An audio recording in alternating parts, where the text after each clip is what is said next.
ప్రభు అయిన యేసుక్రీస్తు నామములో ప్రియులందరికీ శుభములు తెలియచేస్తున్నాం. ఈ దినం హెబ్రోన్ క్యాలెండర్ వాగ్దానము, నా హృదయము యెహోవా యందు సంతోషించుచున్నది, నా విరోధుల మీద నేను అతిశయపడుదును. మొదటి సమూయేలు గ్రంథము 2వ అధ్యాయం 1వ వచనంలో ఈ భాగంలో హన్నా దైవజనురాలు తన యొక్క జీవితంలో దేవుడు చేసిన అద్భుత ఆశ్చర్య కార్యాన్ని తలపోసుకుంటూ ప్రభు సన్నిధిలో విజ్ఞాపన చేసే ఆ యొక్క విధానాన్ని ఇక్కడ దేవుడు తెలియజేస్తూ ఉన్నాడు.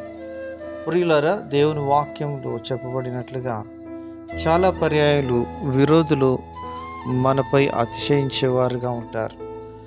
మరి మనకున్న కొరతలను బట్టి, మనకున్నటువంటి ఆ యొక్క బలహీనతలను బట్టి, మరి ఆ విధంగా శత్రువు అతిశయించే ఆ యొక్క విధానంలో దైవజనురాలు హన్నా జీవితంలో ప్రార్థనాపూర్వకంగా దేవుడు అద్భుతాన్ని జరిగిస్తూ వచ్చినాడు.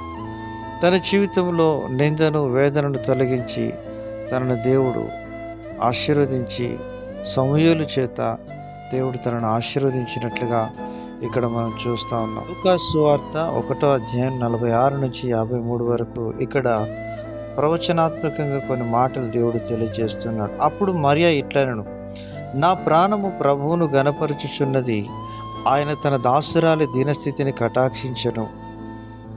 నా ఆత్మ నా రక్షకుడైన దేవుని యందు ఆనందించెను. సర్వశక్తిమంతుడు నాకు గొప్ప కార్యములు చేసెను గనుక ఇది మొదలుకొని అన్ని తరముల వారు నన్ను ధన్యురాలని అందురు.